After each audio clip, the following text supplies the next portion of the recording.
Part 61. Fortunate Young Gentleman. Author, Rong Xiao Rong. Chapter 602. The old man looked at the black blood flowing from the feet of the Prince of Chien and said in surprise, "The purple gold scorpion king can only be refined by oneself, not given as a gift. She is so young, but she has come this far. Her talent in Gudeo is even better than that of junior sister Gongsun back then. No wonder Bai Jin regards her as the hope of their lineage." The Prince of Chien frowned and asked, "What hope?" "Becoming the saint of the Wangu sect will allow you to command thousands of followers." The old man looked at him and explained, "If you can gain the support of these followers and conquer Chien, you can do so without spending a single soldier. The followers of the Wangu sect are all over Chien. The sect does not have too many restrictions on the followers.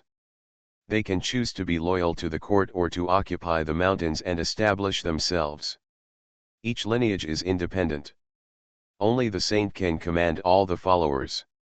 However, the position of the saint of Wangu sect has been vacant for decades, and no one has been qualified to take over the position of the saint.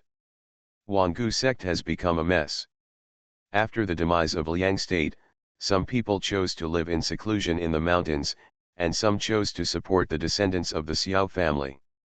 The various branches are independent and there are many frictions between them.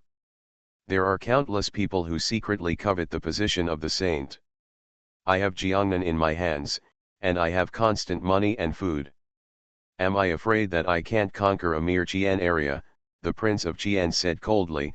"Even if she is the saint of Wangu sect, she dare not treat me like this, not to mention that she is not."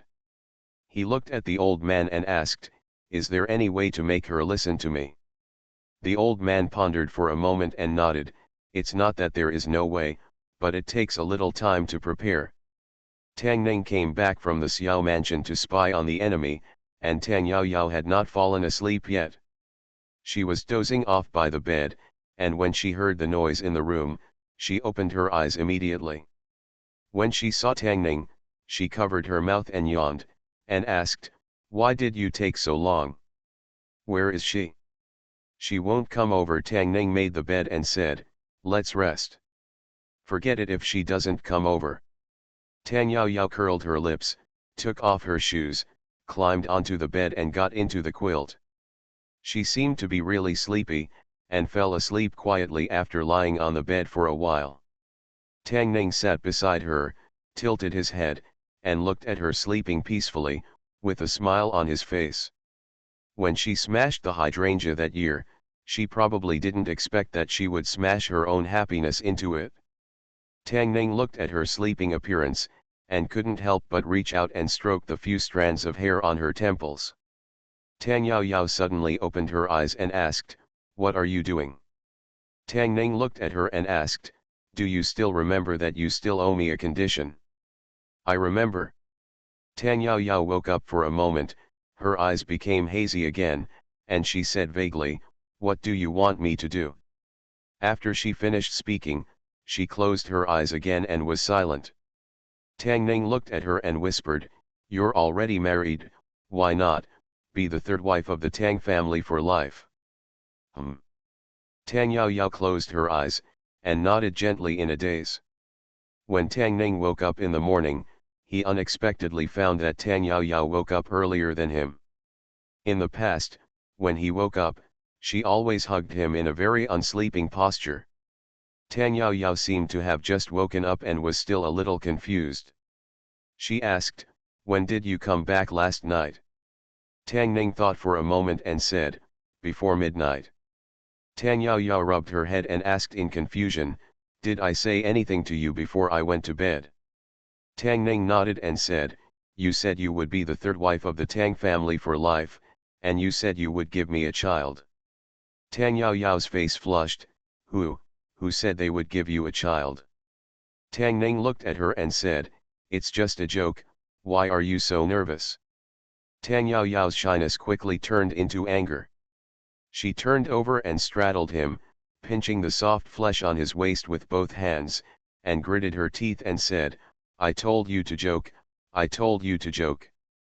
Tang Yao Yao was pinching, and suddenly screamed, threw a pillow at Tang Ning, and hid in the quilt with her head covered. Tang Ning put on her clothes, walked out of the room alone, washed her face with cold water, and then suppressed the heat in her heart. The weather in Jiangnan is warm, and people wear thin clothes, unlike in the capital.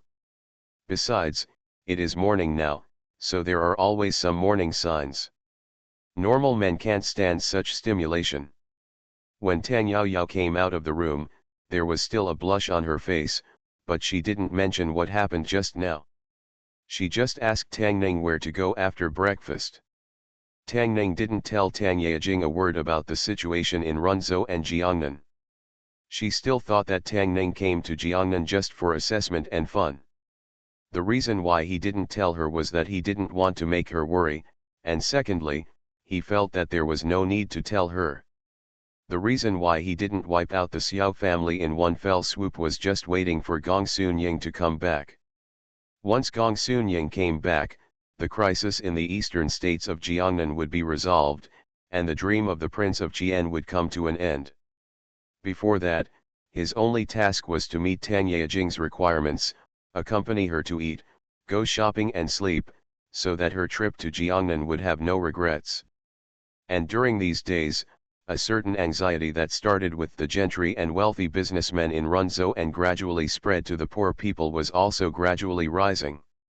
Rumor has it that the imperial court wants to take advantage of Jiangnan, but none of these gentry and common people are willing to be lambs to be slaughtered.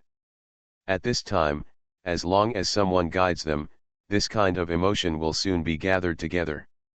Once it gathers to a certain extent, it will burst out with unimaginable power. Xiao Mansion. The heads of the four major families gathered together again. The head of the Su family, Sujia, looked at the crown prince of Guizhou and said, "Your Highness, everything outside the city has been arranged. As long as the city gate is opened, they can attack the city and conquer the city. All major government offices in the city were captured." "Very good." Prince Jian nodded and said, "Wait for 3 more days. After 3 days, it will be the time of trouble. The people he sent to the states in Jiangnan East Road will take up to 3 days to return. By then, as long as Runzhou is captured, the other states will be able to respond quickly and control Jiangnan East Road, and then the entire Jiangnan." A look of confusion appeared on the face of the head of the Bai family. He looked at the crown prince of Guizhou and said, "Your Highness, if the city gate is not opened, it is impossible to attack the city with the help of some random people." Prince Jian smiled and said, "I have my own arrangements for this matter." The head of the Bai family thought for a while and said in surprise, "Could it be?" "That's right." Prince Jian looked at him and said, "The captain in charge of patrolling the East City Gate is one of ours." The head of the Bai family had a look of reverence on his face, and he cupped his hands and said, "Your Highness is really exhausting his plan." Bai admires it, admires it. East City Gate, Captain Chen. Tang Ning had all the high-ranking military and political officials in Runzhou screened by Gong Sunying. This was an important place in the south of the Yangtze River, and the court paid special attention to it, so it was difficult for them to manipulate them. There was no problem with these high-ranking officials, but he missed the young captain who was responsible for guarding the city. In order to make the head of the Bai family pretend to be more respectable, he did not let the Bai family and the crown prince of Guizhou sing the opposite. Those rioters were really rioters. It is indeed a bit troublesome to let them enter the city. He looked at Lu Tong and said, "Assign 2 people to keep an eye on Captain Chen." Lu Tong cupped his fists and said, "Don't worry, sir, I will have people keep an eye on him. When the time comes, we will close the door and beat the dog." Not long after Lu Tong responded, Chen Zhou walked in from outside and said, "Sir, Leader Gong Sun is back." Fortunate young gentleman. Author, Rong Xiao Rong. Chapter 603. Remember it in 1 second and read wonderful novels for free without pop-ups. Gong Sunying worked much faster than Tang Ning expected. When Tang Ning saw her, she found that she was still wearing the same clothes she had before leaving. She had obviously not changed along the way. The clothes were very dirty and she looked dirty, tired and exhausted. Judging by the time, she may have been running non-stop in various states these days without any delay, so that she could handle everything in such a short time and rush back to Runzhou. He worked really hard for his master to prevent Prince Jian's rebellion from succeeding. Tang Ning looked at her and asked, "How is the situation?" Gong Sunying looked tired and said, "Many generals in Taizhou, Yuezhou, Jianzhou and other places have been controlled by them. I have helped them get rid of the poison, so there is no need to worry anymore." "How is the situation in Runzhou?" Tang Ning said, "Everything is normal, you can take action at any time." Gong Sunying breathed a sigh of relief and said, "Let me know when you take action." After saying that, she went back to her room to rest. For more than a day, Tang Ning didn't see her come out. It seems that she still doesn't realize the fact that she is a middle-aged woman and is no longer young. Such an overstretched body cannot be replenished in a day or two. Giving her another day to rest should be enough. The Crown Prince of Guizhou plans to start an uprising in 2 days. It is said that he will hold a celebration banquet in advance tomorrow night. By then, the people from the Prince of Guizhou's family will surely gather at the Xiao mansion. It is a good idea to take action.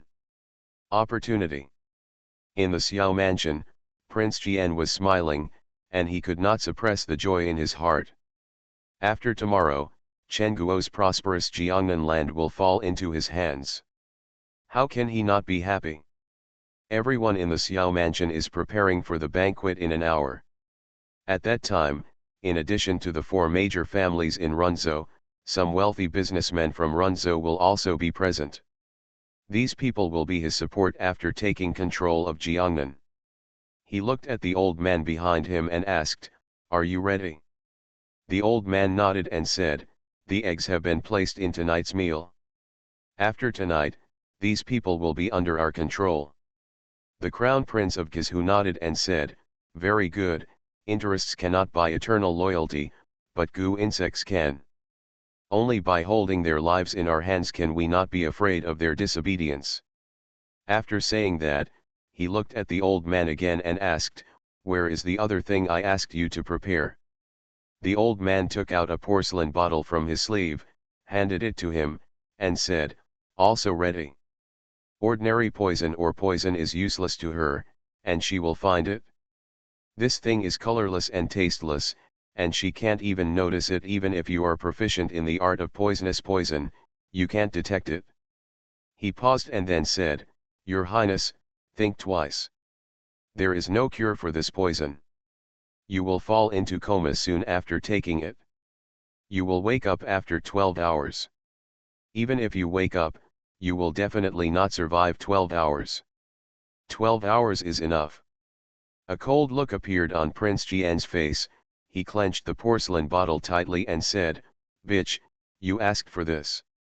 In Runzhou, the Xiao mansion is no weaker than the 4 major families.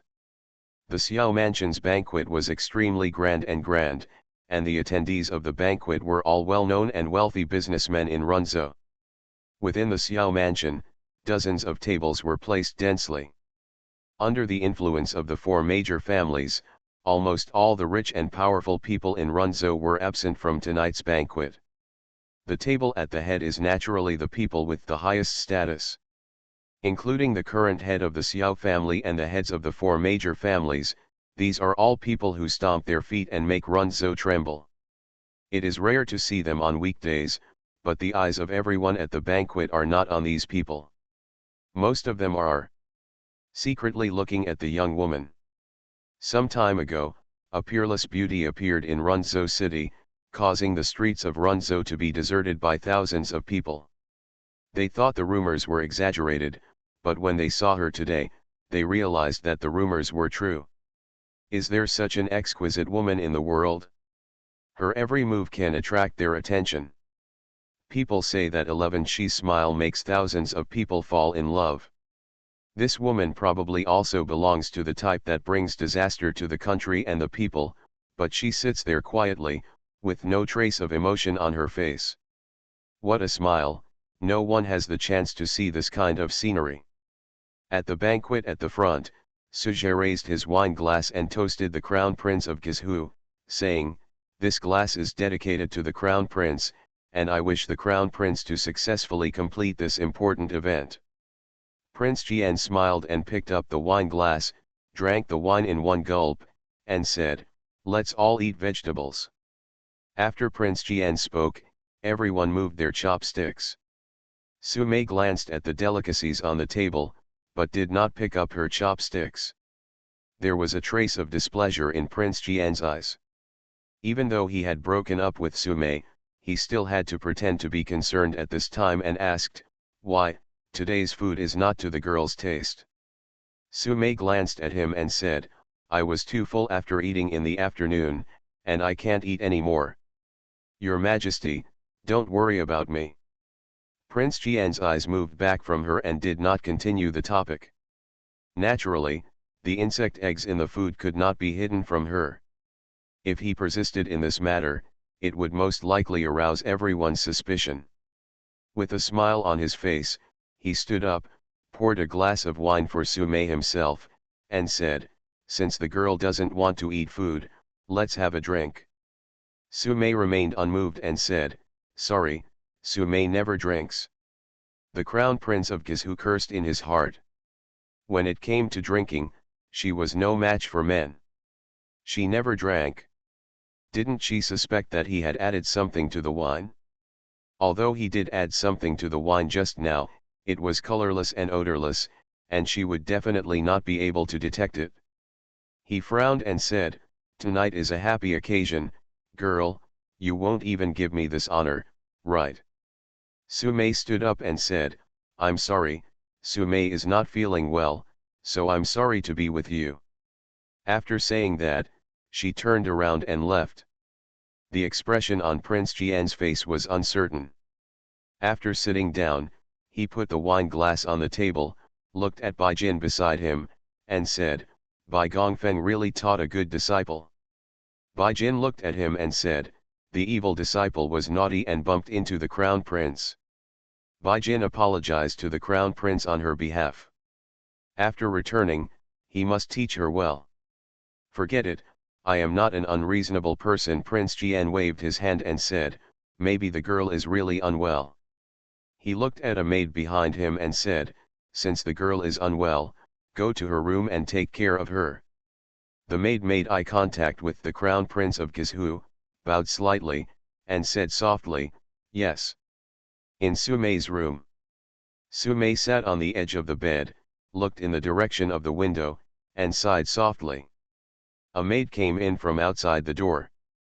Su Mei glanced at her and said, "Xiao Lian, please pour me a glass of water." The maid closed the door, walked to the table, poured a glass of water, then walked to the bed and said, "Girl, the water is here." Su Mei picked up the cup, and the maid looked at her. She took back the water glass that had been brought to her lips, looked up at her, and asked, "Is there something on my face?" The maid panicked and said, "No, no." Su Mei looked at her for a long time, then gently put down the water glass, stood up, smiled sweetly at her, and asked, "Xiao Lian, am I beautiful?" The maid looked at her beautiful face without any flaws, a trace of blush appeared on her face, her heart was pounding, and she said uncontrollably, "Beautiful." Within the inn, Tang Ning walked out of the room, and Tang Yao Yao chased her out of the room and asked, "It's so late, where are you going?" "There are still some small things that need to be taken care of." Tang Ning turned around, waved to her and said, "You go to bed first, I will be back in a while." Tang Yao Yao waved to her and said, "Come back soon, I'll wait for you." Tang Ning walked out of the courtyard, and old Zheng and Gong Sunying also walked out of the courtyard. Gong Sunying slept for 2 days and 2 nights and seemed to be full of energy.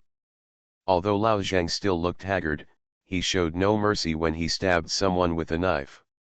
Chen Zhou strode over, cupped his hands and said, "Sir, we have taken control of the East City Gate, and the 3,000 soldiers and horses of the city defense camp have been assembled. Please give me your order.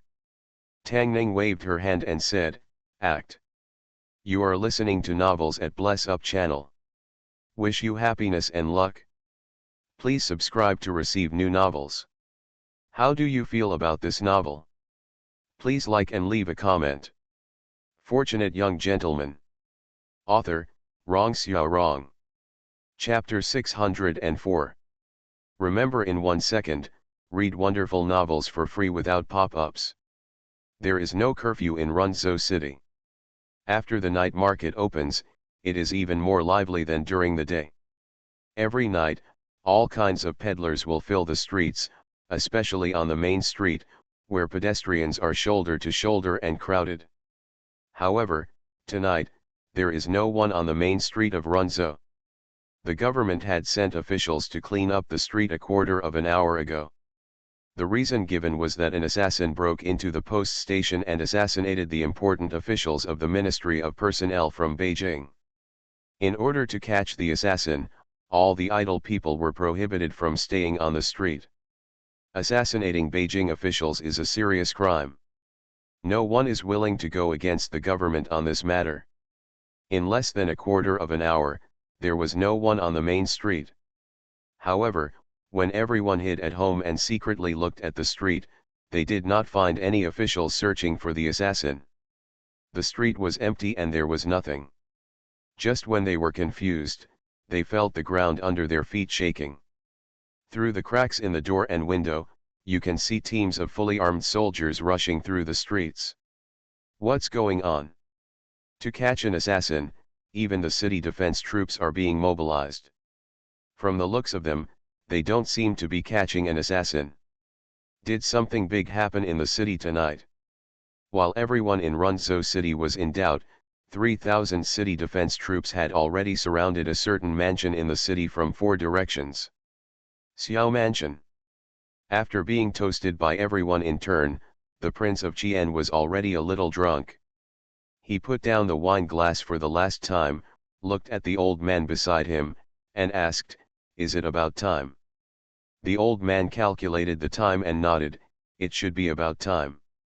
The Prince of Qian stood up, bowed to the 4 heads of the family, and said, This prince is a little drunk, so I'll leave first.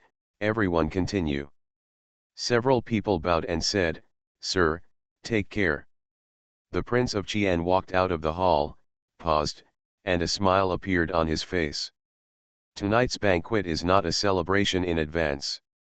Tonight's purpose is only one, that is, to use the traceable poisonous insect eggs to completely control these wealthy families and merchants, so as to eliminate his worries about occupying Jiangnan. So far, he has made all the preparations before the uprising. Tomorrow night is the time for the uprising, and tonight is naturally a good day. If nothing unexpected happens, the so-called first beauty is already lying on the bed, waiting for him to do it. The smile on the corner of the mouth of the Prince of Qian spread. When he walked down the steps, he suddenly seemed to have discovered something. He raised his head and looked at the sky in front of him. I saw a burst of red light suddenly lit up outside the Xiao mansion. The red light flashed continuously, and there should be many torches moving there. The next moment, someone rushed in from outside and said in panic, Prince, it's not good. The city defense army has surrounded the Xiao mansion. What? The face of the Prince of Qian changed drastically, and an extremely unbelievable expression appeared on his face. Tomorrow is the day for the uprising, but today something like this happened. The city defense army surrounded the Xiao mansion, which must not be a good thing. He was angry and anxious, and his face was extremely ferocious. Almost instantly, Bai Jin and others rushed out of the hall. An old man looked ahead with an angry expression and said sternly, Did someone leak the news? As soon as the voice fell, his eyes immediately looked at the 4 heads of the family in the hall. Although there were many guests in the Xiao mansion tonight, only the 4 heads of the family really knew their actions. Another middle-aged man looked outside and immediately said, It's too late, find a direction to break out immediately. Bai Jin looked outside, not panicking, and said, "The Xiao mansion has been surrounded. Breaking out is risky. Follow me." After she finished speaking, she walked quickly to the depths of the Xiao mansion. Everyone looked at her, hesitated for a moment, and followed her. In the garden of Xiao mansion, Bai Jin pushed open a rockery, revealing a large hole under the rockery, and said, "From here you can go outside Xiao mansion. After leaving Xiao mansion, go to the east gate immediately." The Prince of Qian was shocked and said, "When did a secret passage appear here? When Xiao mansion was built, I had one built just in case." Bai Jin glanced at him and said, "It's too late to explain, let's go." The Prince of Qian stood outside the cave, looking back at the front, with an unwilling look on his face. As long as the Green Mountains are there, there is no fear of running out of firewood. The old man looked at the Prince of Qian and said, "Runzhou was destroyed, and there are still Taizhu, Yuezhu and other places.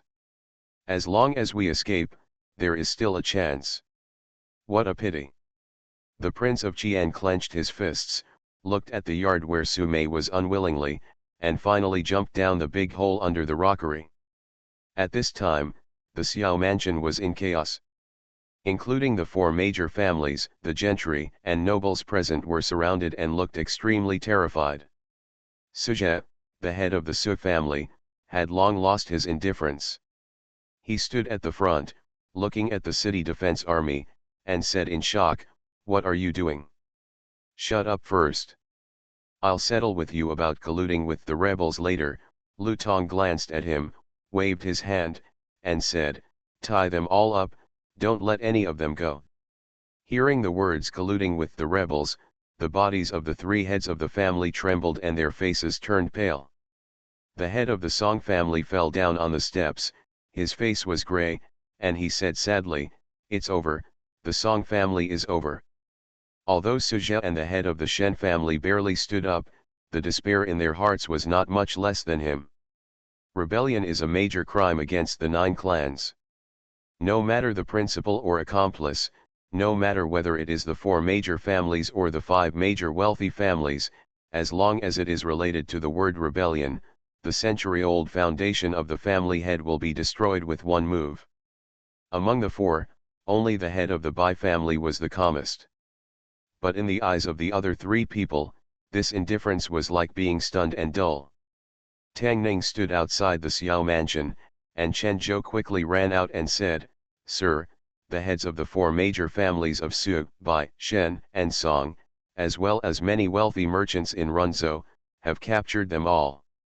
The Crown Prince of Kizhu and others have been captured. The person escaped through the secret passage and should have gone in the direction of the East City Gate." Tang Ning didn't know if there was a secret passage in the Xiao mansion, but she had made preparations in advance. The 4 city gates of Runzhou were now closed, and they couldn't escape anywhere. "Chase," he ordered, and then added, "Tell the generals that the most beautiful girl among the fugitives is our undercover agent, and ask them not to hurt her."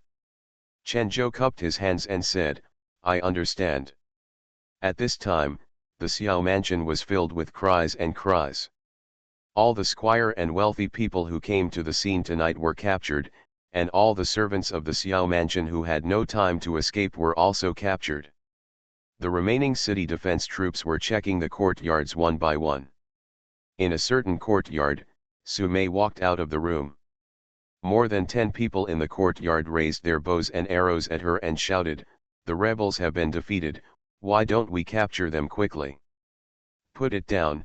Lu Tong walked in from outside the courtyard, glared at those people, and said, "These are our own people, put down your weapons." More than a dozen people were startled when they heard this, and they all put down their weapons. Lu Tong stepped forward, glanced at Su Mei, and then did not dare to look again. He lowered his head and asked, "You didn't scare the girl, did you?" Su Mei looked at him and asked, "Where is your master?" "Lu Tongdao, I went to chase those rebels. I thought the girl also left with them." Fortunate young gentleman author, Rong Xiao Rong. Chapter 605. Chapter 602 of the main text volume of Ruyi Little Man. Third update. Runzhou City is not peaceful tonight. The bustling night market in the past has dispersed early, and the people are hiding in their homes, feeling uneasy. On the deserted street, several figures suddenly appeared speeding around. The Crown Prince of Guizhou was grabbed by the shoulders by an old man. His face was extremely gloomy, and he said angrily, "Who leaked the news?" The Xiao family is the royal family of the Liang Kingdom. Only they and the heads of the four major families know about the rebellion in Runzhou. If someone hadn't leaked the news, how could they have been defended by the city tonight before they were ready for the uprising? The army surrounded Xiao Mansion? A middle-aged man asked. Could he be from the four major families? It can't be them. Their participation in the rebellion is already a major crime against the 9 tribes. They are in the same boat as us and will not do anything to seek death. Bai Jin thought for a while and said, junior sister Gong Sun has also arrived in Runzhou. She is now working for the imperial court, and Xiao Mansion has no secrets in her eyes. Gong Sun Ying, the old man, was startled when he heard this and said angrily, this traitor actually became a lackey of the imperial court. Prince Jian gritted his teeth and said, when we arrive in Taizhou, gather the troops from these states. I will slaughter all the officials in Runzhou and hang the traitor's head on the city wall. I'm afraid it's too late. Bai Jin looked at him and said, the messengers sent by the prince to Taizhou, Yuezhou and other places have not come back yet. Gong Sun Ying must have solved the poison of those people. Let's go to Taizhou. It's just asking for death. What? After suffering major blows one after another, Prince Jian was a little confused, and he couldn't accept this fact for a while. They had worked hard in Jiangnan for more than 10 years to become the power they are today. They finally waited for this opportunity and their dream was about to come true. But now Bai Jin told him that all their efforts were in vain, and all their hard work was in vain. His head was buzzing, he felt a tightness in his chest that he couldn't express, and his face turned red. Boom! The old man struck Prince Jian on the back with his palm. He spurted out a mouthful of blood and felt much better in his chest. The old man looked at him and said solemnly, keep the green hills alive and don't worry about running out of firewood. My son, you are still young and have a long future. A temporary setback is nothing. We will definitely help you regain the pillars. Prince Jian wiped the blood from the corner of his mouth, suppressed the unwillingness in his heart, and said, it's late, this junior has learned a lesson. He looked at Bai Jin beside him, with a trace of regret on his face. After what happened tonight, he realized the importance of Bai Jin. Although he was unwilling to accept what happened to Zhang Nan, he still looked at her and asked, Bai Jin, in your opinion, what should we do next? Bai Jin said, the prince will return to Guizhou first. We have been in the capital for many years. Even without Jiangnan, I can provide you with enough money and food. The prince can use the money and food to recruit troops first and wait for the time to come.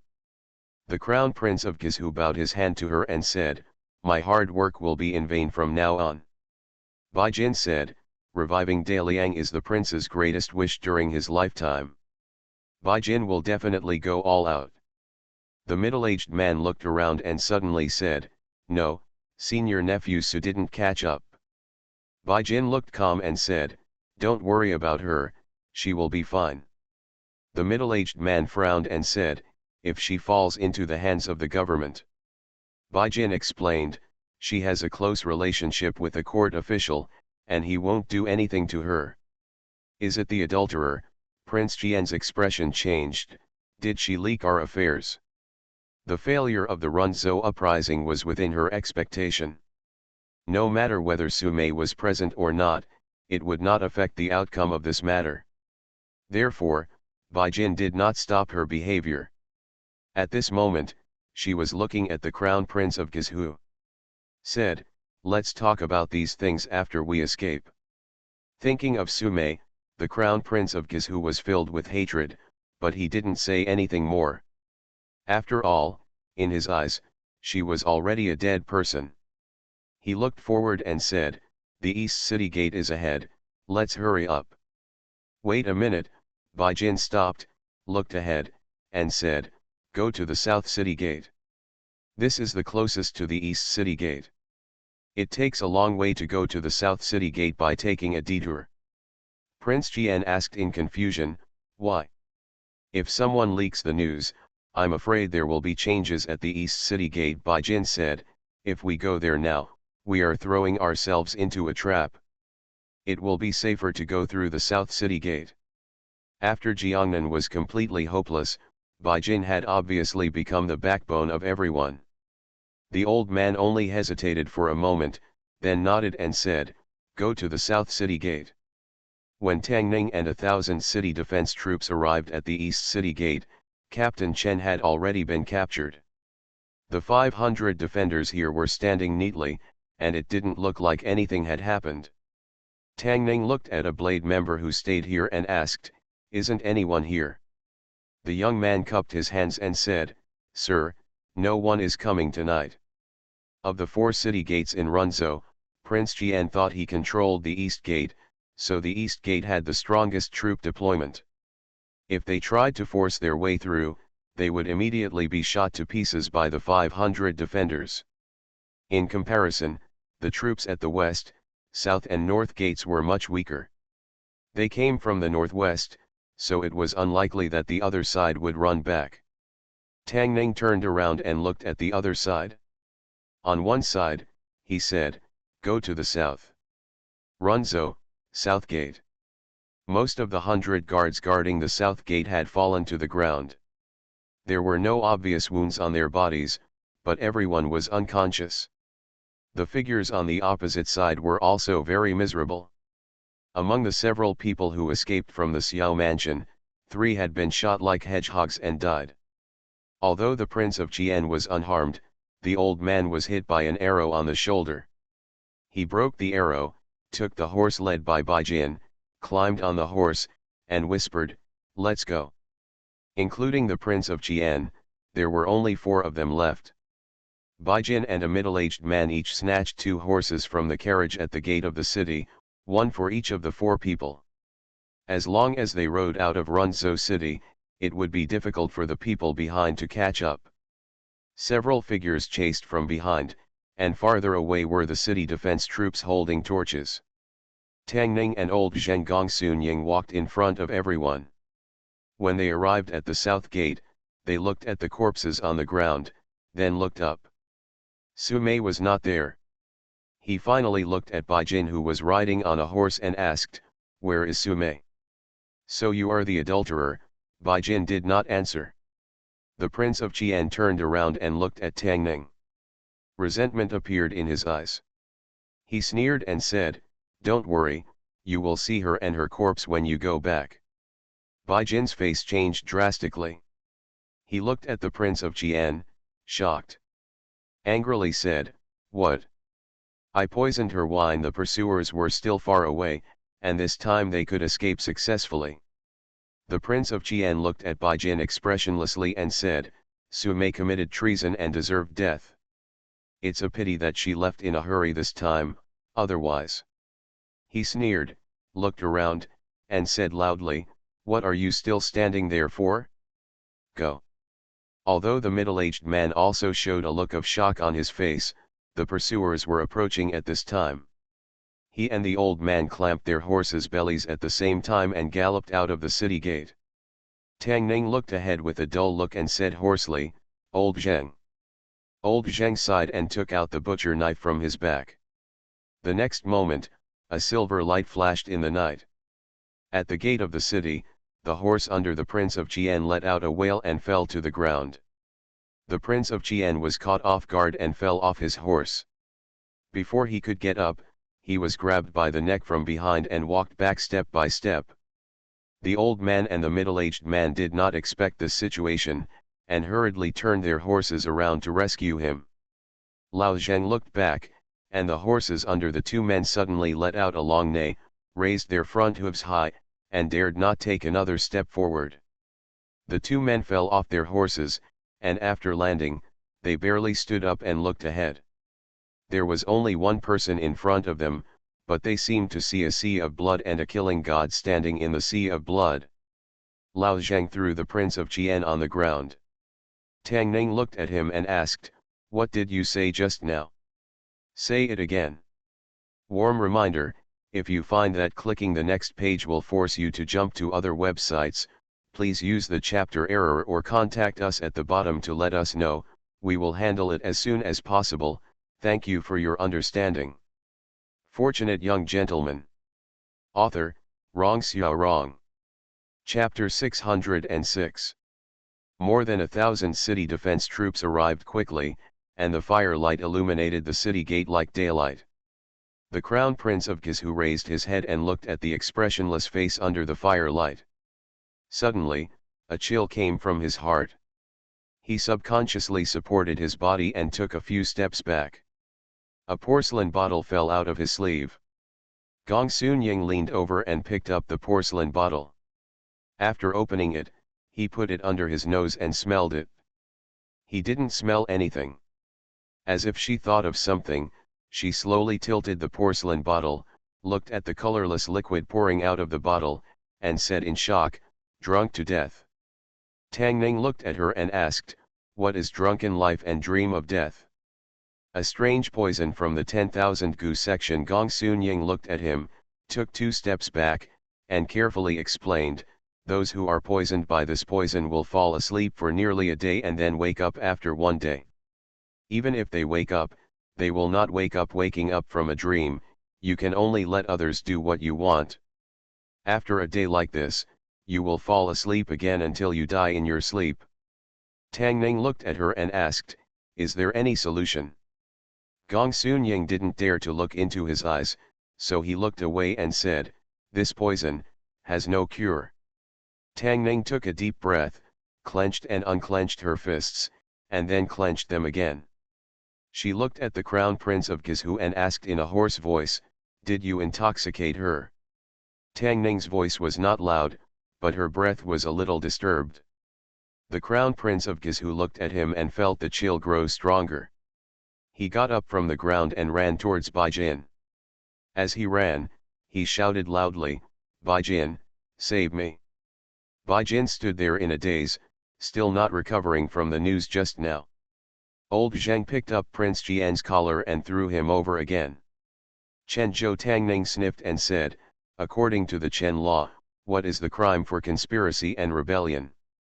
"Sir, according to the law, the crime of treason will be punished by all the 9 tribes." Chen Zhou stepped forward and handed over Shang Fang's sword with both hands. Tang Ning drew out Shang Fang's sword, looked at Gong Sun Ying, and asked, "Chief Gong Sun, are you coming or am I?" Gong Sun Ying subconsciously took a step back. In any case, the Crown Prince of Gizhu was also a descendant of the Liang royal family. She could follow the King of Wu to rebel, but she could not and did not dare to kill the Crown Prince of Gizhu with her own hands. "Then let me do it." Tang Ning walked towards Prince Jian with her sword in hand. The Crown Prince of Gizhu looked extremely pale, kept retreating, and said in a trembling voice, You dare to kill me." Bai Jin finally came to his senses, looked at Gong Sun Ying, and said loudly, "Gong Sun Ying, save the prince." Gong Sun Ying's body trembled, and he subconsciously took a step forward. Tang Ning looked back, her steps suddenly stopped, and she finally stood where she was, never taking a step forward again. Tang Ning raised her sword, and someone suddenly grabbed her wrist. Lao Zhang looked at him and asked, "If I kill him like this, can the court explain it to me?" Them, with old Zhang holding his right wrist, Tang Ning's eyes turned red and he growled lowly from his throat. He let go of his right hand and Shang Fang's sword fell from his right hand. He took it with his left hand. In the red firelight, suddenly a silver light appeared. "Stop! You dare!" Bai Jin and the old man roared at the same time. The Prince of Gizhu had already run a few steps, but suddenly stopped. He looked down at the half of the sword that passed through his chest. He looked back at Tang Ning and raised an arm to point at him, but he only raised it halfway. Falling to the ground with a crash. Gong Sunying looked at Prince Jian, who was lying on the ground without a sound, and felt that everything seemed unreal. The king of Gizhu was dead, the prince was also dead, and no one would compete with the king of Wu for the throne. This should have been something she would laugh out of her dreams. But the body of Prince Jian was lying here, but she didn't feel the slightest joy, and instead felt a little scared in her heart. She raised her head and glanced at Tang Ning, then couldn't help but take 2 steps back. Bai Jin stared blankly ahead, looking at the bloody sword tip that passed through Prince Jian's chest, and suddenly felt empty in his heart. More than 10 years of faith and persistence suddenly collapsed at this moment. King Jian died of illness, his son died, and the meaning of Tian Ranju's existence, her design in Jiangnan, and all the hard work and efforts of the past 10 years were all in vain. The strange thing was that when she looked at Tang Ning, she didn't feel much hatred in her heart. At this time, another smile appeared in her heart. All kinds of complicated emotions engulfed her, leaving her stunned and motionless. Your Majesty! You deserve to die. The old man's eyes widened. He picked up a long knife from the ground and rushed towards Tang Ning. Chen Zhou glanced at him and waved his hand. More than a dozen arrows shot out from behind him, engulfing the old man. Walk! The middle-aged man grabbed Bai Jin's shoulder, put her on a horse, and galloped towards the city gate. Old Zheng glanced at her, but made no move. A defender general led hundreds of defenders in pursuit. Tang Ning stood there, feeling like something was filling her mind and wanting to explode, but it seemed like there was only a blank space. My condolences, Lao Zheng sighed, patted his shoulder, turned around, and couldn't bear to look anymore. Give way, give way. At this moment, a voice came from behind the defenders. Old Zheng was startled and looked over. Su Mei squeezed out from the defenders and ran to Tang Ning. She looked at him anxiously and asked, "What's wrong with you? Are you injured?" Tang Ning's body trembled, she slowly turned her head to look at her, and touched her face in disbelief. It was soft and slippery and felt great. His hand moved down, touched her shoulder, touched her waist, touched her. Seeing that he was fine, Su Mei opened his hand and said angrily, "Where are you touching?" Tang Ning looked at her in surprise and asked, "Are you okay?" "What can happen to me?" Su Mei looked up at him and saw something glistening in his eyes, and asked in surprise, "Are you crying?" "This is not important." Tang Ning wiped her eyes randomly, grabbed her shoulders, and asked, "Weren't you poisoned? What kind of drunkenness did you suffer from?" Su Mei rolled her eyes and asked, "Am I that stupid?" Tang Ning looked her up and down, and after making sure she was fine, she finally felt relieved. Only then did he realize something. Looking at the dead Prince Jian lying on the ground, he said in a hoarse voice, somewhat speechless, "You are sick." Gong Sunying stood there blankly, looking at Su Mei with a look of disbelief on his face. Lao Zheng wiped his butcher's knife with some distress, glanced at the crown prince of Gizhu lying on the ground, shook his head and said, "What a sin." Su Mei finally noticed the crown prince of Gizhu on the ground and said in shock, "The crown prince is dead." She looked at Tang Ning suddenly and asked, "What happened just now? Why is the prince dead? Where are my master and the others?" Tang Ning pursed her lips and said, "There was a misunderstanding just now." Su Mei looked at him and asked, "What next?" "Then the prince died." After experiencing the ups and downs of emotions, Tang Ning felt complicated and unspeakable, and needed some quiet time. Su Mei was about to ask again, but he reached out and blocked her mouth. Tang Ning shook her head tiredly and said, "If anything happens, we'll talk about it when we get back."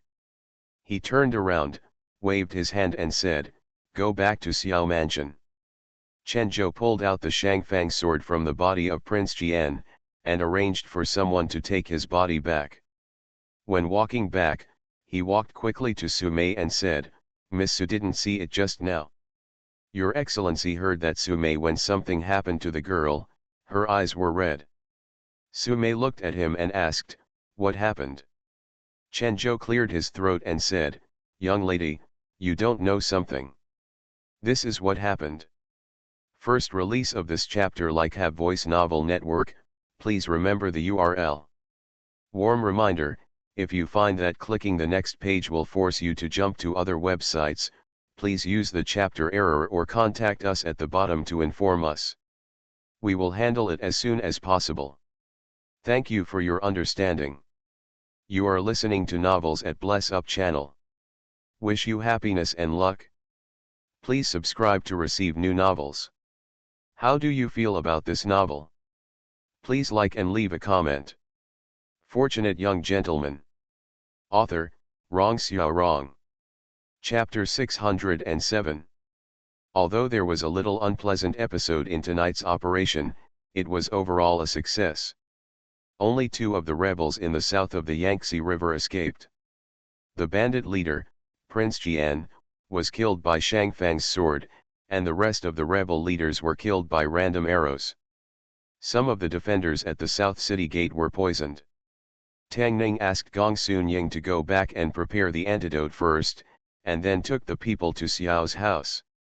There were some important things waiting for him to deal with. At this time, the Xiao mansion was in chaos. Under the leadership of the 4 major families, the wealthy squire families in Runzhou only knew that Jiangnan had to unite in order to negotiate terms with the imperial court.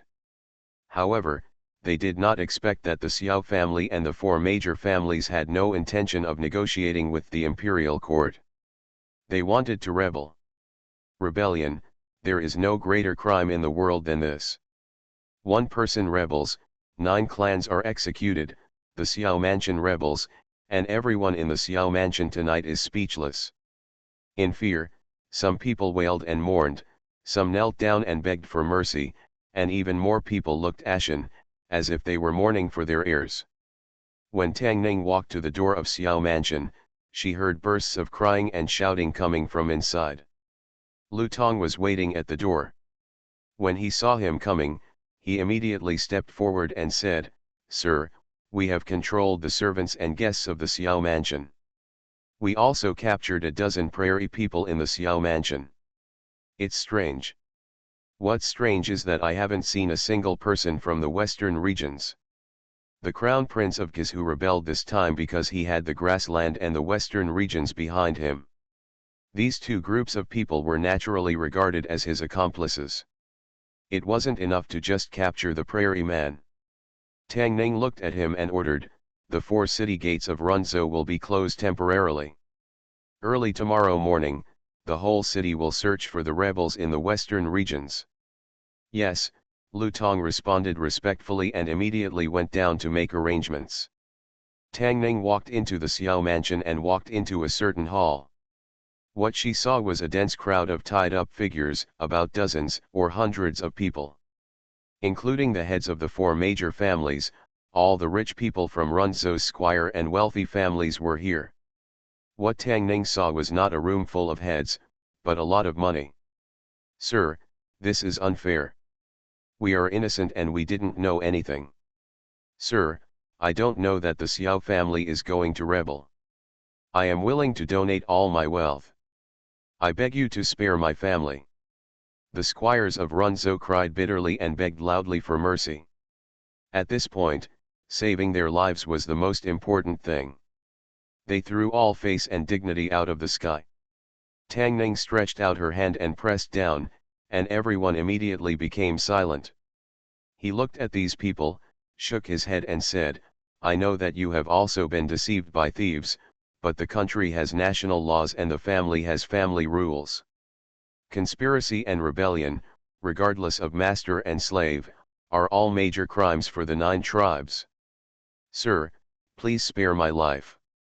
Sir, I have an 8-year-old child below me and an 80-year-old mother above me. Please give them a way to survive. Sir, please save us." Hearing the words "kill the 9 tribes," everyone in the venue felt like they were dying. They immediately became confused and burst into tears. Tang Ning couldn't bear to see it. "Everyone, be quiet." Tang Ning looked at them, stretched out her hand again, and said, "The law is strict, but you must also be reasonable. In my opinion, you have also been deceived by the Xiao family. Your crime will not lead to death, let alone death disaster to the 9 clans." Before Tang Ning finished speaking, there was an uproar from the crowd. "Your Excellency is wise. Master Qing Tian. Please, sir, make the decision for us." Tang Ning listened to everyone's gratitude and could only reach out her hand to maintain order again. After they calmed down, she said, "When I return to Beijing this time, I will try my best to present my case to the court and His Majesty to exempt you from the death penalty. However, rebellion is a serious crime that cannot be pardoned. Death penalty can be avoided, but living crime cannot be escaped. You must let the court and His Majesty see your sincerity." Sincerity, someone in the crowd thought for a moment. A look of enlightenment appeared on his face, and immediately said, "I heard that the war in the Northwest is urgent, and the common people are willing to donate half of their wealth to help the court and expel the barbarians from the Northwest. For them, donating half of their wealth is like cutting off their flesh, but no matter how painful it is still better than cutting off their head." Everyone present was a businessman, and no one could not figure out the business. After that person spoke, almost immediately, dozens of people spoke next. "Sir, ordinary people are also willing to donate half of their wealth. The common people are also facing a national crisis. As a citizen of Chen State, how can we just stand by and watch? We are all willing to do our part to drive away the barbarians, please allow me." From the initial fear, everyone suddenly became filled with indignation. Tang Ning was also moved by their patriotism and said, "I will convey your sincerity to you and your willingness to do your part for the imperial court. Go to the right to register, and those who don't want to wait on the left. I register, I register. Stop pushing, you're stepping on my foot. Come one by one, everyone will have a chance." As soon as Tang Ning finished speaking, the crowd rushed to the right and no one went to the left. Those who are willing to do their best for the court go to the right to register, and those who are unwilling wait on the left. Waiting for what? Waiting to die. No one is willing to wait for death. The sad atmosphere in the hall has changed. These Jiangnan gentry donated money. Their faces were glowing, as if they had made a lot of money in business. They lined up one by one, for fear of falling behind others. Tang Ning walked through the front hall and came to a room in the back. There are only 4 people in this room. The 4 masters have aloof status. They are not together with the small businessmen and have their own independent rooms. Sujia looked up. He had seen Tang Ning's portrait and recognized him at a glance. He stood up suddenly, stared at him, gritted his teeth and said, "Tang, you are so vicious. I really regret that I didn't get rid of you earlier." At this moment, he finally understood why those people never went to Su's house again after going to it twice. He had known for a long time that the Xiao family was going to rebel, and he had been prepared to deal with it. He did this because he wanted to force the Su family to rebel, and he wanted to use the charge of treason to punish the entire Su family. The crime of rebellion affects the 9 clans, not just the several hundred members of the Su family. Once the crime of rebellion is carried out, even the Tang family far away in the capital will be partially implicated. The head of the Su family looked at Tang Ning as if his soul had been ripped away from him, and said dejectedly, "You won. I hope you can dream about hundreds of dead souls from the Su family every night, and dream about them asking for their lives." The heads of the 4 major families were not ordinary people after all. They were not as hysterical as those outside. They seemed to have given up completely and did not want to say a word. Of course, the despair of the head of the Bai family was staged. His acting skills were so superb that Tang Ning wouldn't even be able to tell the difference if she didn't know about it in advance. He has no intention of exposing the Bai family. In the future, Jiangnan will need them to mingle with other wealthy families. No one likes to mingle with the court's losers. Tang Ning's attitude towards them was not as polite as outside, and she said straight to the point, "You have two options before you. You can plot rebellion and kill the Nine clan, or donate half of your family's wealth to ensure safety. Choose for yourself." The four masters raised their heads at the same time and looked at him in disbelief. The head of the Song family stood up, like a drowning man grabbing the last straw, and asked, "Can the Song family be exempted from the crime of treason?" Tang Ning looked at him and asked, "You don't believe me?" "Believe it, of course I believe it," the head of the Song family nodded repeatedly. If the Song family was convicted of treason, not only would the Nine clans be killed, but all the family property would also be confiscated. Now you only need to donate half of it to avoid the crime of treason. He has to believe it even if he doesn't believe it, because this is his last hope. He looked at Tang Ning and said, "The Song family is willing to donate half of their family property. The Bai family is also willing. The Shen family is also willing." After the head of the Song family spoke, the Bai and Shen families also spoke immediately. Suje pursed his lips, glanced at Tang Ning with a complex expression, and murmured, the Su family is also willing." Tang Ning looked at him and said calmly, "The Su family is one of the masterminds. Please donate 90%. After donating 90% of the family wealth, the Su family will immediately become a second-rate family in Jiangnan. In a short time, they will never be able to regain their former glory, but this is nothing compared to saving the lives of the entire family." Suje closed his eyes, took a deep breath, and said with difficulty, "Su family, as ordered." After settling the family matters, Tang Ning breathed a sigh of relief. The wealthy families in Jiangnan had taken advantage of the imperial court in recent years. This time, they might have to spit out everything they had eaten before. Chen. He was about to instruct Chen Zhou to send people to collect cash at various stores tomorrow. He looked around and said in surprise, "Where did this kid go?" "Xiao Mansion, Su Mei's small courtyard." "It's too late, but it's too late." Your Excellency roared, "Hum them," then he released his right hand, took the sword in his left hand, and thrust out the sword. A streak of silver light flashed through the dark night, and Shang Fang's sword passed through the chest of the Crown Prince of Gizhu. "But, that's the way it is." Chen Zhou looked at Su Mei and said, after the master knew that something happened to the girl, he seemed to have lost his mind. His eyes were extremely scary. He refused to listen to anyone's dissuasion, and he didn't care whether the court would hold him accountable. "I feel that even that what stood in front of him at that time were the gods and Buddhas in the sky, and I'm afraid they couldn't stop you." Su Mei looked nervous as she listened to his story, clenching her fists in her sleeves, and a little crystal light flashed in her bright eyes. Fortunate Young Gentleman. Author, Rong Xiao Rong. Chapter 608. Ruyi Little Man. Chapter 605, Am I Beautiful? After dealing with the squires and the four major families in Runzhou, Tang Ning originally wanted to go to Su Mei to talk to Su Mei before going back, but was told by Gong Sunying that insect eggs had been added to the food eaten by these squires tonight. Insect eggs are naturally born by goo worms. They are difficult to distinguish with the naked eye when eaten.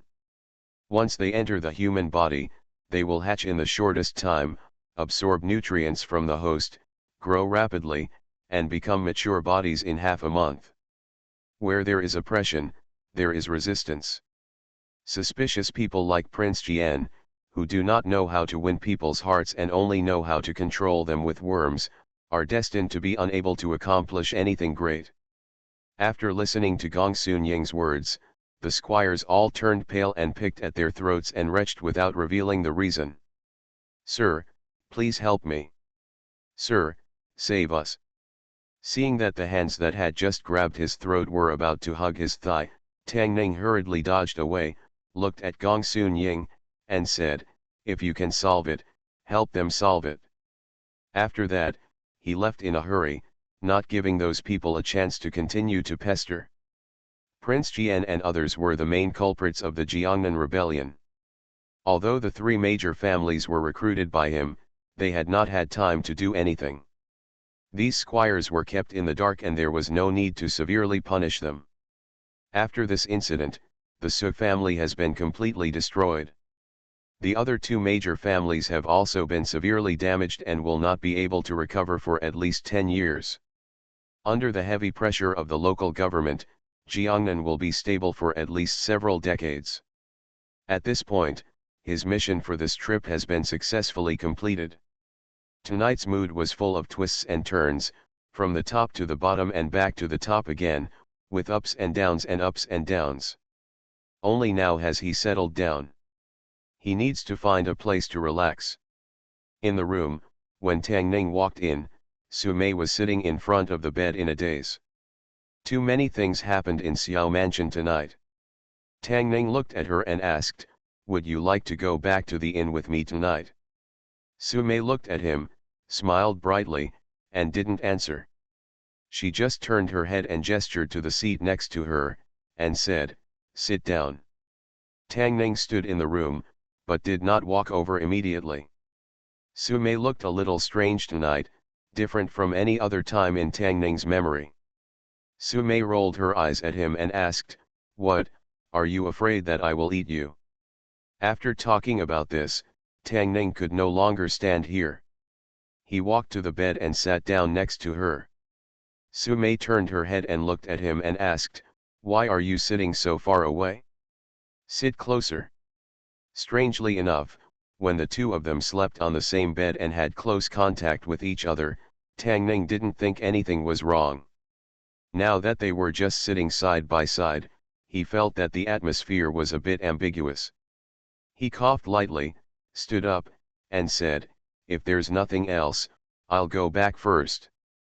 I've been busy all night. I'll go back early and take a hot bath." When the sword was killing the Prince of Gizhu just now, his whole body was dominated by anger and he didn't feel anything. Now he was feeling sick in waves. He just wanted to take a hot bath comfortably and put his clothes in. Replace everything inside and out. Su Mei looked at him and said, "I asked Xiaolian to prepare hot water. It's still early, so why not wash it here?" Tang Ning became more and more aware that something was wrong in the atmosphere and said, "It's troublesome to boil water, so there's no need to bother Xiaolian." As soon as he finished speaking, someone knocked on the door, and a maid came in and said, "Girl, the hot water is ready." Tang Ning was lying in the bathtub. The room was filled with water mist and it was hazy, making it impossible to see anything clearly. Taking a bath without Qing'er beside her, she always felt incomplete. After realizing that she actually had such thoughts, Tang Ning secretly blamed herself in her heart. She had only been in this world for a few years, and she had completely fallen into the temptation of feudalism. After tonight, things in Jiangnan should be able to come to an end. A lot of things happened on this trip, and there were a lot of twists and turns. Fortunately, it ended happily. Until this moment, he could finally breathe a sigh of relief. He took a shower almost every night, and today he just wanted to take a dip to get rid of the bad luck. After the water temperature in the tub dropped, he planned to get out. However, just as he stood up holding the bathtub, there was a sound at the door, so Tang Ning had to sit back down. Su Mei walked in carrying a wooden bucket and asked, "Is the water cold?" Tang Ning covered her important parts and said, "I've washed it, there's no need to add more water." Su Mei was minding her own business, adding water to the tub, and said, "The hot water is already gone, so why not soak for a while longer?" While adding water, she asked casually, "Why did you kill the prince? Is this your first time killing someone?" Tang Ning asked, "He is plotting rebellion, shouldn't he be killed? Tell the truth." Thinking of what just happened, some emotions emerged in Tang Ning's heart. She covered the key parts with a towel, rubbed her swollen eyebrows, and said, "He said you were poisoned by an incurable poison and acted on impulse." Su Mei didn't ask any more questions, walked behind him and replaced Tang Ning's hands with hers. While gently massaging Tang Ning, she asked, "Why are you so nice to me?" Tang Ning asked, "Isn't it the same for you?" This time there was no response from behind him. Tang Ning closed her eyes and enjoyed her massage. Su Mei's hand seemed to have magic power. After pressing it for a short while, an uncontrollable feeling was produced in his body. Of tiredness. Su Mei stood behind him, a pair of slender hands moving slowly on his head. There was mist in the room, and her mind was a little hazy. She looked down at Tang Ning. At this moment, deep in her memory, she remembered the little girl who was abandoned by her parents, suffered a lot, and almost starved to death. She had to practice kung fu for more than 10 hours every day, and was not allowed to eat or sleep if she couldn't learn the bewitching skills. The girl, the two figures that have existed deep in her heart for more than 10 years, are gone forever. Tang Ning didn't know when he fell asleep. When he woke up again, he was already lying on the bed. The moment Tang Ning opened her eyes, she suddenly woke up. He sat up from the bed suddenly and found that he had already put on his clothes, except for a robe. It was obvious that he was lying naked in the bathtub just now. Emotional ups and downs are not good for your health. Su Mei poured him a glass of water, walked over and said, "So I let you sleep for a while." Tang Ning looked down and said, "My clothes?" Su Mei waved her hand and said, "Family, you're welcome." I. Tang Ning did not take the initiative to ask in the end, because Su Mei had already given him the answer. Except for Xiao Ru Xiaoi, he had never even had a frank meeting with his third wife Tang Yao Yao, but Su Mei didn't seem to care at all. As far as Tang Ning knew, she was still a young girl. Could it be that has she really brought herself into the role of sister? Tang Ning stood up and said, "It's late, I'm going back." "Before you leave, don't you want to see me dance?" Su Mei looked at him and asked, "You have mentioned it many times." Tang Ning paused, turned around, thought about it, and nodded, "It's okay to take a look." Everyone in the capital knew that Miss Su Maisu was good at singing and dancing. Tang Ning had only heard her play the flute but had never seen her dance.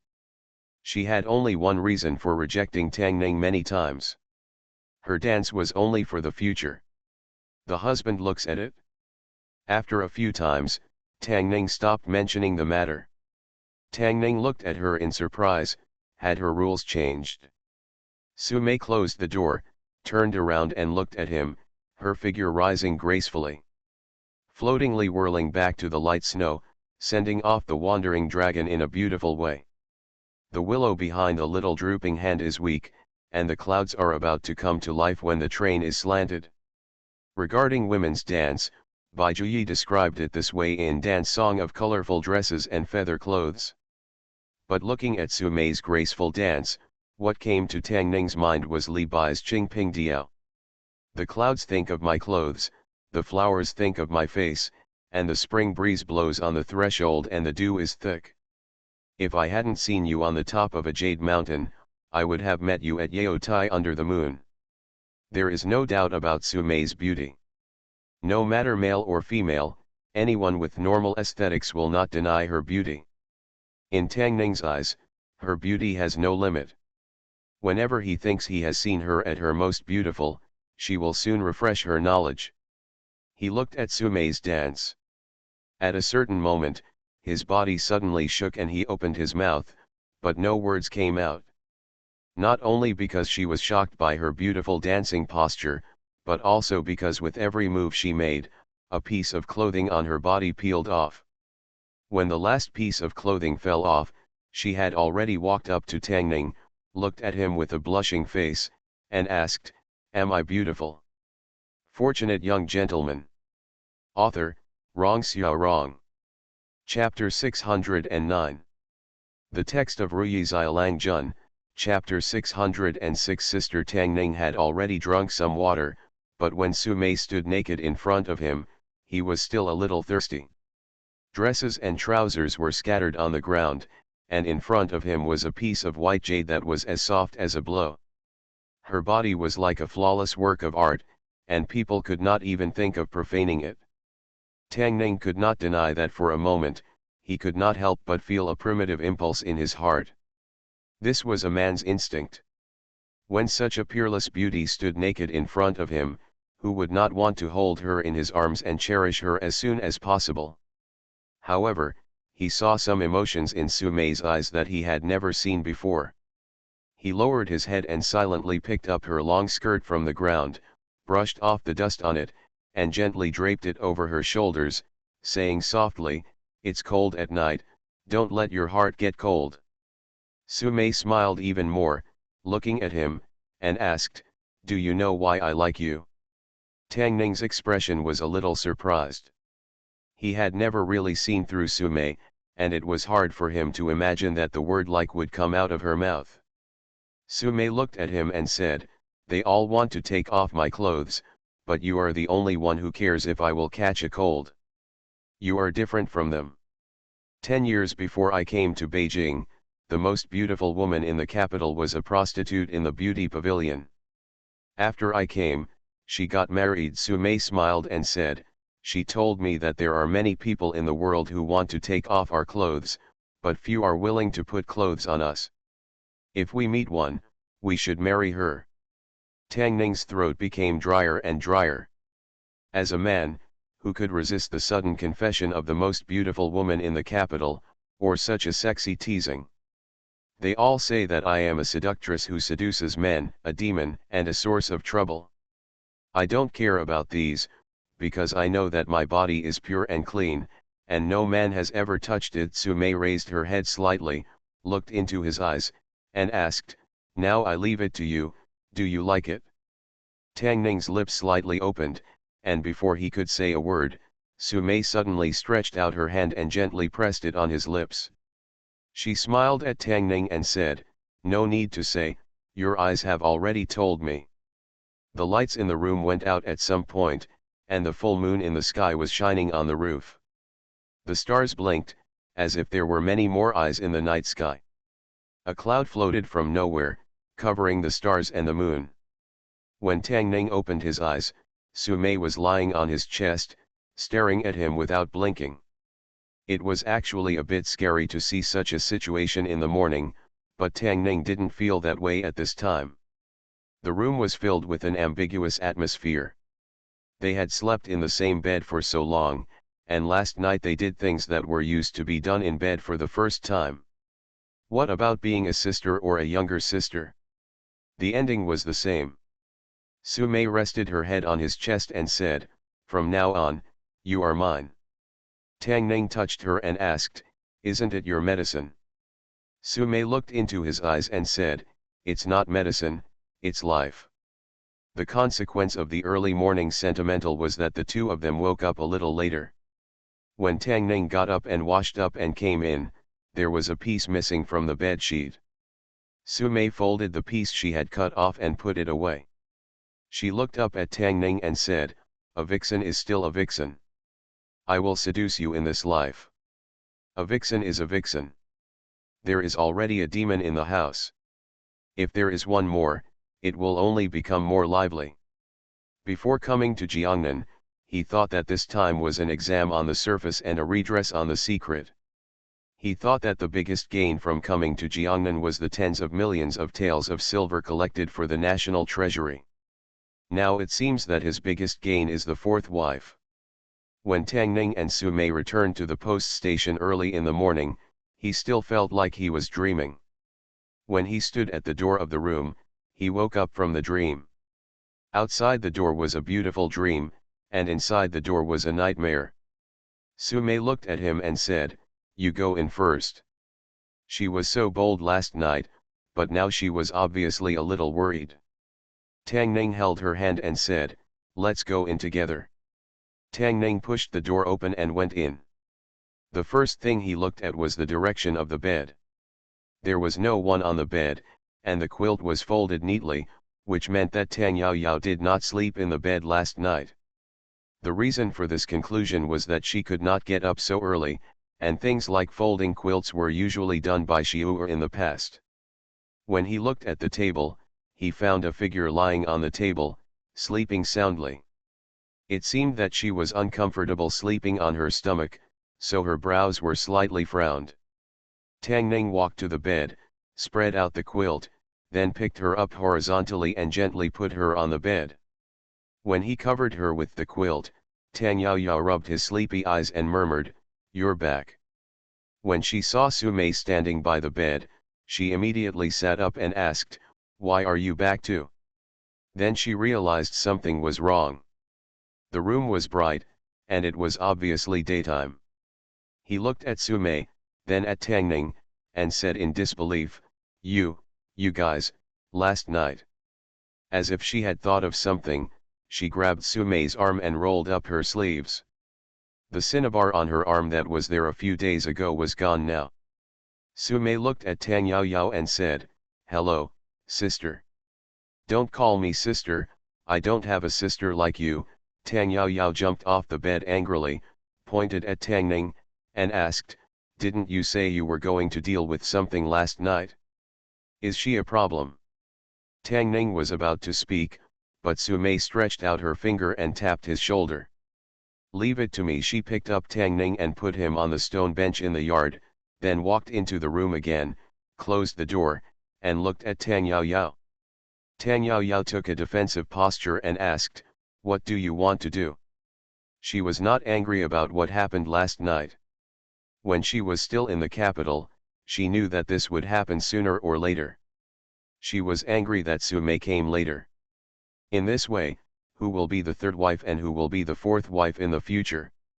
What's more, she is even more angry that in terms of martial arts skills, she is far inferior to Sumei. In this way, won't she always be suppressed by her in the future? Sumei looked at her and said with a smile, "Don't you want to know the answer to that question?" "I can tell you now." Tang Yao asked suspiciously, "What question?" Sumei looked at her and said, "It's you." Tang Yao was stunned and asked, "What is me?" Sumei did not answer this time, her eyes looked at her chest. Tang Yao protected her chest in shame and said angrily, "Where are you looking?" Sumei smiled and said, "Actually, I was the same as you before." Tang Yao looked at Sumei's chest, then looked down at her own. Although she felt a little sad, she still glanced at her and said in confusion, "Who are you kidding?" "Don't believe it." Sumei shook her head and said, "I thought you wanted to become like me. Same, I just happen to know a secret technique." "It doesn't matter whether it's a secret technique or not." Tang Yao coughed lightly, looked at her, and said, "Although you have entered the house, you must remember that you are the fourth lady. Xiao Ruxiu and I are both your sisters. You can't bully your sisters even if you are good at martial arts." "Sister knows." Sumei nodded obediently and said, "Then this secret technique will be given to sister as a gift." Tang Yao did not refuse, that is, she acquiesced. She looked at Sumei again and asked, "Have you really lived the same life as me?" Sumei nodded and said, "Yes, more than 10 years ago, I was not as good as you are now." Tang Ning sat in the yard, unable to move, but his attention was all in the direction of the room. After an unknown amount of time, the door opened, and Sumei and Tang Yao walked out. Sumei reached out to untie his acupuncture points, looked at Tang Yao, and said, "I have explained it to her clearly." "What do you mean by her, no respect for elders or younger ones?" Tang Yao glanced at her and said, "Call me sister." Mobile reading access, you are listening to novels at Bless Up channel. Wish you happiness and luck. Please subscribe to receive new novels. How do you feel about this novel? Please like and leave a comment. Fortunate Young Gentleman. Author, Rong Xiao Rong. Chapter 610. Novel.org, the fastest update of the latest chapters of Ruyi Xiaolang Jun. Tang Ning herself did not expect that this matter would be resolved so easily. Tang Yao did not cry, make a scene, or even commit suicide, and did not use violence. In less than a quarter of an hour, she accepted the fact that Sumei became the fourth wife of the Tang family. I don't know what Sumei wrote to her just now. She closed the door and did nothing in the room. Tang Ning looked at Sumei and asked, what did you say to her just now? Sumei smiled mysteriously and said, this is a secret. Tang Ning was about to ask again, but Sumei stood up, waved her hand, and said, I'll go in and help her.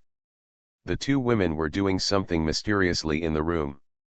Tang Ning sat in the yard and couldn't help but raise the corners of his mouth.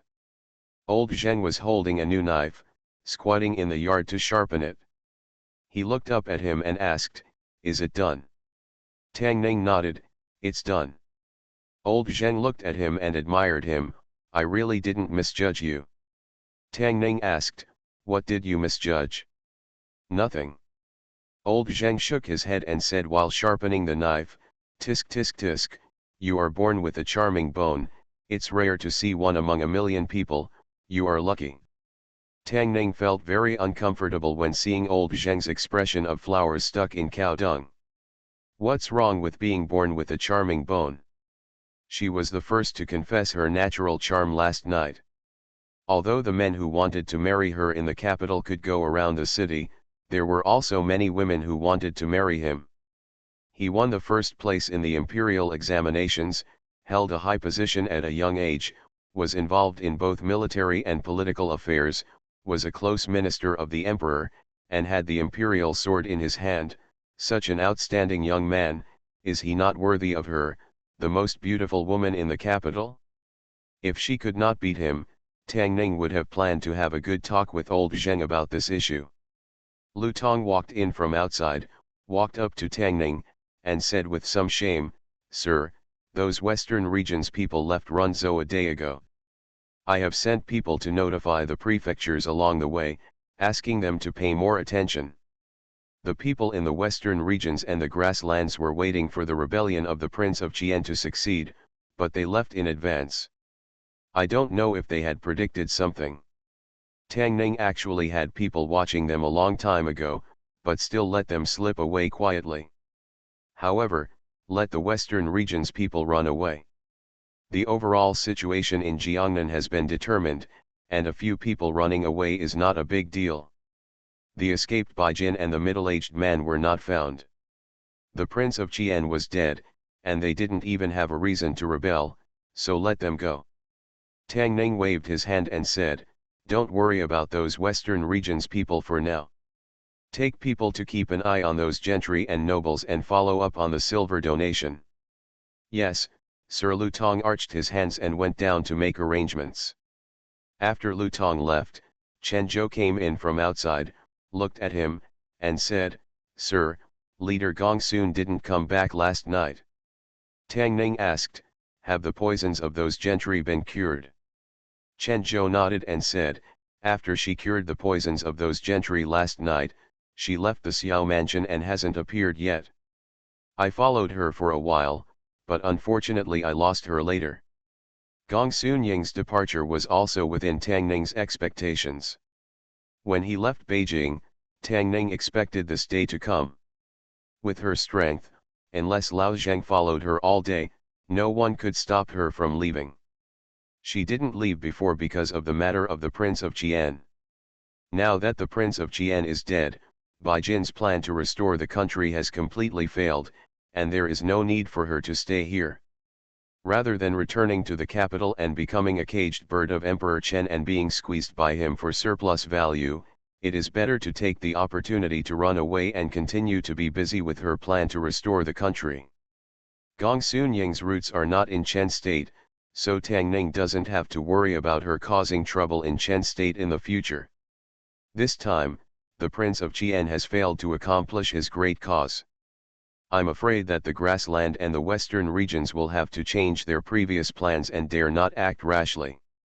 Suddenly, Tang Ning seemed to have thought of something, looked at Chen Zhou, and asked, why are you following Gongsun Ying? Chen Zhou said honestly, I saw her acting suspiciously last night, so I followed her for a while.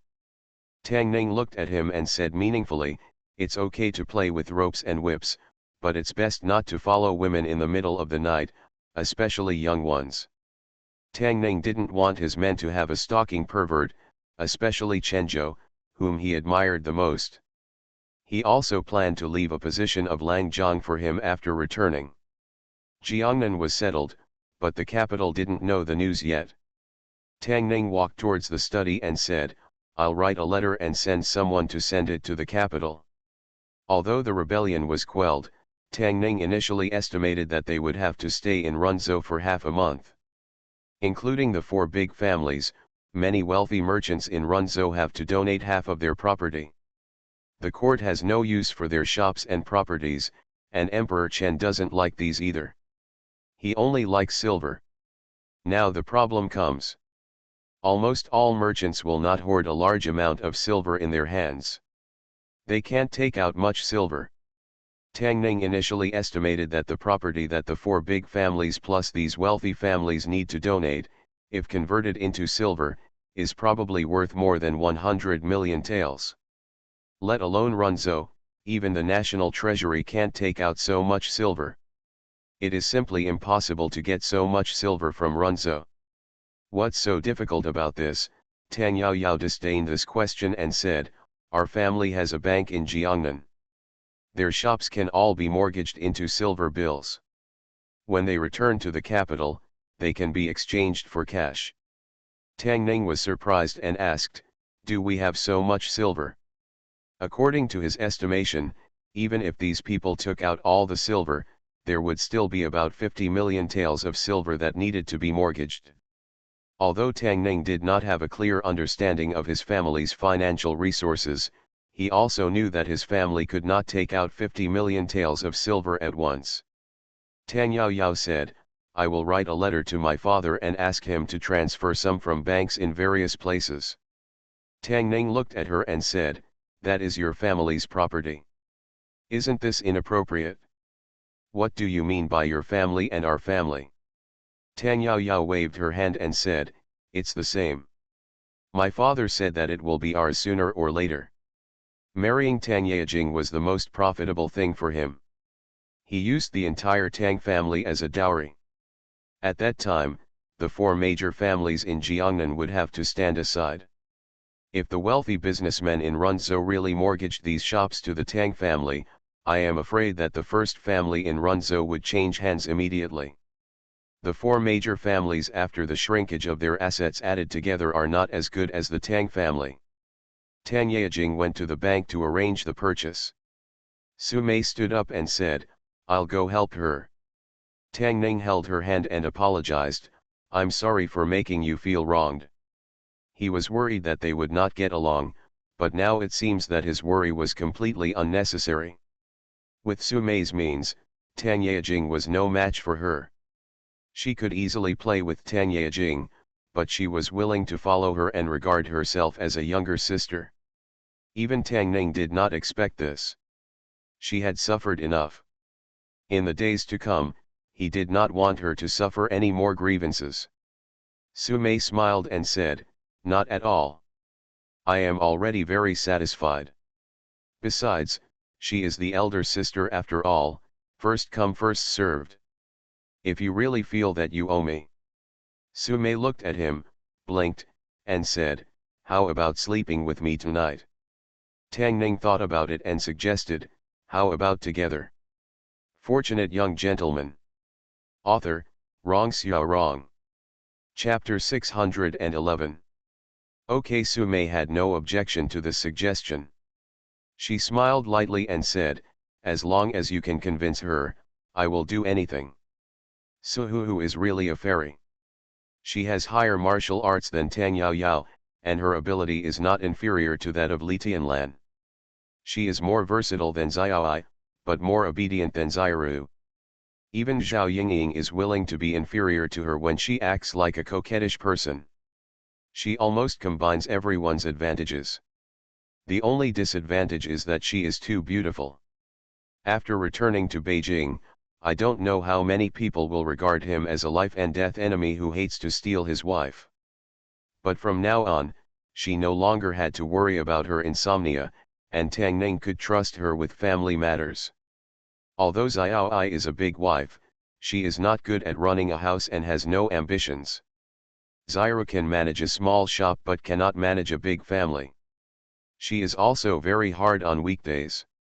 Even Tang Yao Yao with Tang family is a little unable to take care of her. The family can't count on her anymore. In comparison, Su Mei could even take care of her home in order. With her at home, Tang Ning could feel completely at ease. The two of them went to the bank, and Tang Ning planned to go back to her room and take a nap. He had been busy for too long last night, and he needed to take a good rest and recharge his batteries. At this time, there was Tang's bank in the city. The Tang family is also one of the merchants in Runzhou, but it is not a local family in Runzhou. The business groups in Jiangnan are very exclusive, and it is almost impossible for outside merchants to become bigger and stronger in Jiangnan. It is not easy for Tang's business in Runzhou to reach such a scale. At this time, dozens of people were already lined up at the entrance of Tang's bank. Is the front okay? You should hurry up, there are so many people waiting. Why are you in such a hurry? Hurry up and be reincarnated. These people were either Runzhou squires or wealthy businessmen. They all looked anxious and looked forward, urging loudly. This time the Xiao family rebelled, and they were also implicated. In order to protect themselves, they had no choice but to donate half of their family property. But the court only wanted real gold and silver. Which businessman would exchange half of the family property for silver and put it at home? They emptied out the warehouse at home and scraped together a lot of money, but they couldn't get the money together, so they had to think of other ways. The imperial court did not want shops, so they had no choice but to sell them and exchange them for money. However, most of the gentry and wealthy families in Runzhou were unable to save themselves. Their shops could not be sold, so where could they find the money to buy them? Just when they were worried and didn't know how to solve the problem, Tang's trading company stepped forward and solved everyone's urgent needs. Tang is willing to buy their shop, but not with money, but with banknotes. No one can get so much silver, but for the squires of Runzhou, whether it is silver or banknotes, as long as the government agrees, it makes no difference to them. Whether or not these banknotes can be cashed in the end is Tang's business and has nothing to do with them anymore. After the official confirmed the news, everyone came to Tang's bank early in the morning and lined up, waiting to mortgage the store. Within the bank, a steward looked at the wealthy middle-aged man opposite and said, "Executive Member Zhang, these shops in the Zhang family are not worth 500,000 taels." The middle-aged man said, "Not only the shop, but also everything in the shop has been given to you. Why can't it be worth 500,000 taels?" The steward shook his head and said, "If the Zhang family is like a lion, it will be impossible to negotiate this business." The middle-aged man gritted his teeth and said, 450,000 taels, no more. 40. Tang Yao Yao read several shop deeds of the Zhang family, slapped them on the table, and said, "The location of these shops is not good, and the goods are all old and old. 400,000 taels, it's already considered too much. If you don't agree, just change it to the next one." When the steward saw Tang Yao Yao, he hurriedly bowed and said, "Miss." The middle-aged man's expression changed.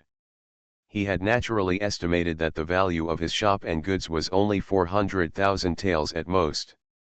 He wanted to get more money from the Tang family, but he didn't expect that this young woman had such a vicious vision and could see through it at a glance. Got his. The middle-aged man's expression changed again, he pretended to be in pain, and said, 400,000 taels is 400,000 taels. If I didn't need the money urgently, I would never sell it so cheaply. Su Mei stood next to Tang Yao Yao, smiled brightly at him, and said, "Since you think 400,000 taels are sold at a low price, how about 300,000 taels?" The middle-aged man looked at her directly.